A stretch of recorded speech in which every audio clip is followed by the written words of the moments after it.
And it's very interesting to see the way that the Cardinals were able to, in Chaim Bloom's first order of business, effectively, make the hire of somebody that was in a role that you could kind of describe as comparable to the one that he's taking on in an organization that was very successful. Rob Surfolio, a 32-year-old executive with the Cleveland Guardians, has been hired by the Cardinals as an assistant general manager, and his department is player development and performance. Whereas previously, I believe the title for Gary LaRocque, upon his departure, he retired at the end of the season, was assistant general manager as well, but it was just player development was the way that was labeled.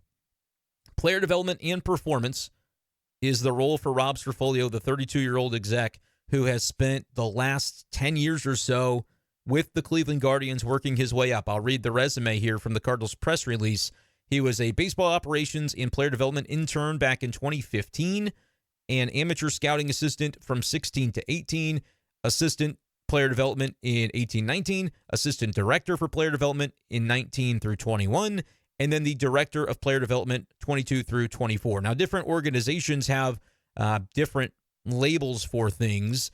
Gary LaRocque was in charge of the department of player development for the Cardinals, was also labeled as an assistant general manager. I think the difference, and you might say, well, it's interesting that Surfolio would decide to take this position when it feels basically akin to what he was doing with Cleveland, but a lot can go misunderstood about what these promotions can mean throughout the game. When John Mozeliak was, quote-unquote, promoted from general manager to president of baseball operations, it is a representation of his importance to the organization and put him on par in the hierarchy, if you will, of, say, like a Bill DeWitt III, who's the president of the business side of the Cardinals, team president, right? This was a way, when the Cardinals made that move a number of years ago, to elevate Mo in his status and his importance, and as well as in his compensation. I'm sure he got a nice, handsome raise as part of that. What happened here with Rob Surfolio was probably something similar, where he was the highest ranking, as far as I can tell, the director of player development. I don't know that he was labeled as an assistant general manager. That's kind of some organizational bureaucracy sort of stuff, but it matters because it elevates him to a higher status than he was maybe with the Cleveland Guardians, which is why you would take that job, right? If you're saying, oh, you're giving me a fancier title, you're giving me more responsibilities on my plate, and presumably a higher salary, yeah, that's a role that I would take if it's an organization that I believe in and believe I can make an impact. Chaim Bloom, I think, is a big significant reason why the Cardinals are able to poach essentially Rob Surfolio for a role that is the same but different. In the same way that Mozeliak's role as GM and then his role as Pobo was the same but different, it's just adding, I think, a different layer of responsibility and status to the role that Surfolio now takes on. Player development and performance. And Mozeliak talked about today the desire to have the development department and the performance department run parallel and collaboratively instead of maybe just running parallel. They're also going to be interjoined in a way that maybe they weren't previously, and that, I think, can start to explain why Surfolio has a title that differs slightly compared to what Gary LaRocque had in his role with the Cardinals before his retirement. So the terminology to note there is that Rob Surfolio is, yes, assistant general manager, but he will be hiring a farm director, which I guess you could say is the director of player development, but Surfolio will be overseeing that role, and he'll also be hiring a new performance director, I believe is the way that it is phrased. So that's kind of the differences as the Cardinals look to, like when you say, well, what does it mean? They're going to beef up their front office and they're going to beef up their player development. Well, it's basically you add a player development and performance department assistant general manager who is then going to be able to hire another seat below him in terms of the farm director and a director of performance. So, yes, it means more executives, more minds working toward the same goal, and everything else can kind of filter down from there. I'll read to you from the press release the last paragraph that sort of outlines some of this and also talks about some of the other restructuring that has been done to try and find ways to organize and bring those two departments, the development and the performance departments, together and working hand in hand. The press release reads, Rob will immediately begin a search for a farm director and a director of performance to join the organization, while additional baseball operations promotions include Matt Baer to senior director of baseball development, Kevin Seitz to senior director of analytics, DC McClay to manager of video technology, and Brady Hall to player development, video and tech coordinator. And Mozeliak basically said the way that some of the video stuff is working into the equation is that department, the video department, which Mozeliak described today as video and tech, which is where some of those movements were announced, will report to the baseball development group and, according to Mo, bring a little bit more synergy to all of these working parts moving forward. So, again, a lot of organizational hierarchy stuff, but the notion that the folks that are working with video, working with technology, which is kind of an area that we feel like in the midst of all of this Heim Bloom stuff is being beefed up and added to, that's the idea, those folks are going to report to the baseball development group. And when you think about that group, that's talking about Rob Surfolio, who was hired from Cleveland. And in general, and I asked this question to Mozeliak, and he didn't get into many specifics, but I was wanting to know, like, when you talk about the Cleveland Guardians and hiring somebody from there that has had his hand in the farm system and in development and in performance, I was, curious what they appreciate and admire about that Cleveland group and that team and franchise, the way that they have handled these areas previously, because it seems like when you think about the Guardians, it's a team that has made the playoffs a number of times and they win a bunch of games with guys you've never heard of. And that's sort of the idea, right? You draft, develop, and you might go, hey, who is this guy that's suddenly batting in the middle of the order for the Guardians and seems to be filling a big role for them, or is in their rotation and you didn't even realize that he was, if you didn't pay real close attention for fantasy baseball purposes or whatever, that you maybe didn't even know about. And that's kind of what the Cardinals were like 10, 15 years ago, is it not? The way that they were admired as an organization from across the league as a team that they would just churn out the next guy up, and suddenly whoever was coming up from AAA was having success and was contributing in a role specific to what the Cardinals needed at the time, and they just kept churning out those types of guys, whether it was in the lineup or guys that could be utility players or bench bats or bullpen guys, or they needed spot starts. Like, they always seemed to have those types of guys, and I asked Mozeliak about that and what they admired, and kind of a boilerplate answer, but he said Rob's an impressive guy, but it's an impressive organization. What they're able to do with the dollars that they spend from a payroll standpoint and to really maximize development, drafting and development is something that we've always admired. So when you're looking to try and bring in new leadership, you're certainly trying to identify people from successful organizations. That was basically Mo's answer to my question about what they admire about the Guardians. And I mean, shoot, it makes a lot of sense. I'm almost, like I said, if you think about it at first blush, you're kind of surprised that, well, that's a successful org. He's got a pretty prominent role with them, 32 years old. He's a farm director / director of player development. I think those terms were interchangeable.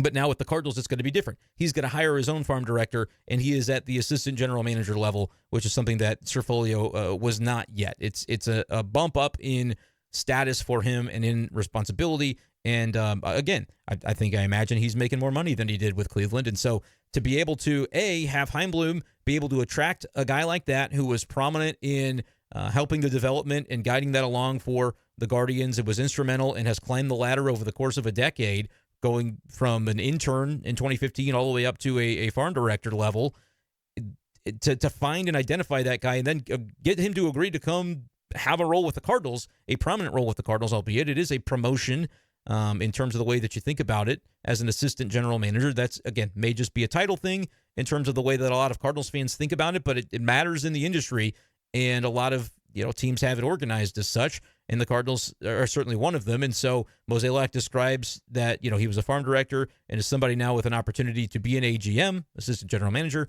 and have two department heads reporting to him, and the scope of that, what those individuals will look like, depends on their qualifications. So he's going to have an opportunity at 32 to hire the farm director, to hire a director of performance.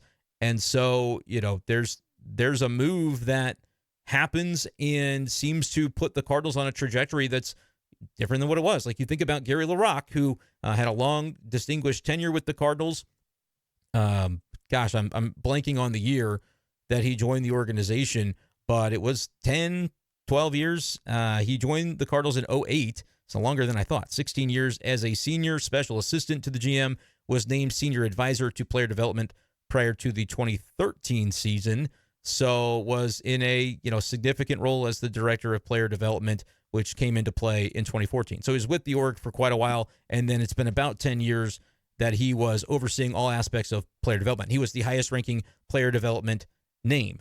Now the Cardinals have said, here's the way that we're going to modernize. We're going to take that role and basically place it underneath somebody else who has a forward-thinking agenda, forward-thinking mentality, has had a lot of success at a young age, albeit 32. It makes me feel like at age 30, my life is over. What am I doing with my life when somebody is that successful? But you know what? I didn't go to Yale, and this guy did. Rob Surfolio, graduate of Yale, I believe, 2014, studying medicine. So that's the difference. He's Ivy League. I'm not. There's probably a lot of other differences too. But that's sort of the idea, is like, for as much as Gary LaRocque did quality things in his role, I think the organizational structure, having him as the head honcho of the player development department, had sort of passed him by in the way that the league was moving.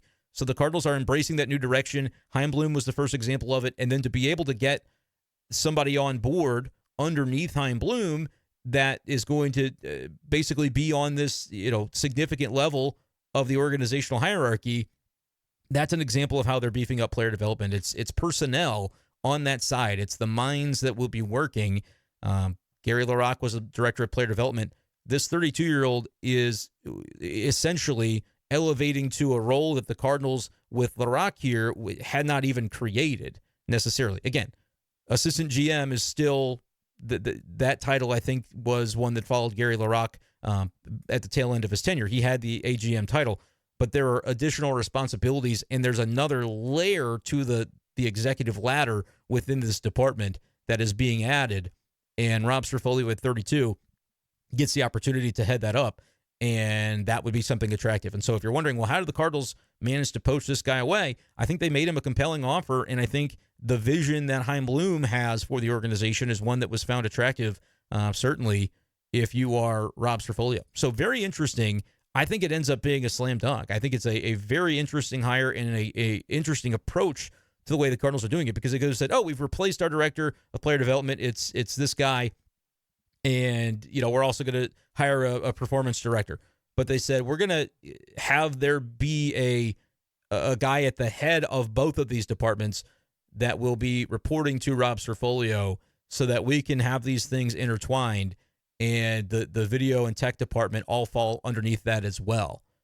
Very interesting to see the way that the Cardinals are shaking these things up, because it felt like something very vague when it was all first announced, but now we're getting maybe a little bit more of an idea as to exactly how this is going to look and how it's going to go down. So I think it's pretty interesting. I am very curious for your thoughts, Cardinals fans, on whether you think this is a good one. Again, the question that I asked Mo, Cleveland Guardians, pretty impressive in the way that they go about things, and his answer was basically, yeah, they are, and we identified somebody from that organization that, look, it seems like this is an up-and-comer who could be a real bright one. When you think about, at 32 years old, what he has already accomplished to be in the position that he's in.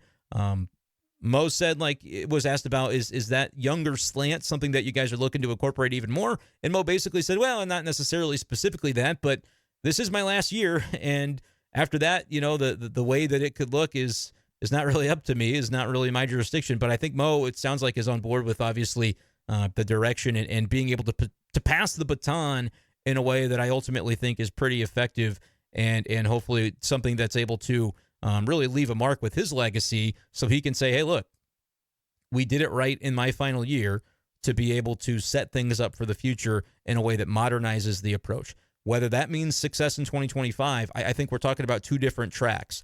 We're talking about they're going to have to try to do things on a baseball ops level and thread the needle of some players might be traded. They're going to have to try to make the most out of whatever acquisitions they can come up with on limited financial resources.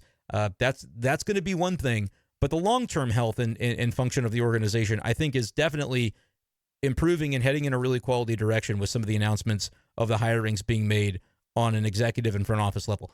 Well, stay tuned. Farm director and director of performance are the two roles that now Rob Surfolio will be charged with hiring. So if you think about it, for right now, Heimblum, the top of the ladder, Surfolio underneath him, a farm director and a performance director will be hired and report to Surfolio. And then obviously Heimblum will move into Mozeliak's role as the head honcho of the entire baseball operations unit and assume the same title that Mozeliak will be leaving behind. And then if there's going to be the installation of a GM, which is like the second in command, you can think of it, but just more quality minds. It was the role that Mike Gersh was in. Obviously, they've said to Mike Gersh, you're one of those special guys now, what they call him, VP of Special Projects. So that's kind of the nice way of saying, like, you're not really a part of what this is going to look like.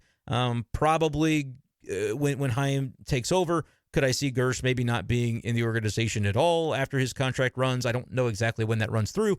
Certainly a possibility, but for the time being, it seems like the Cardinals are making the incremental moves, to borrow from a phrase from Mo, toward modernizing the approach and everything that they're looking to get done with this player development side of the ledger, which is something that I think down the road you'll certainly hope that bears fruit.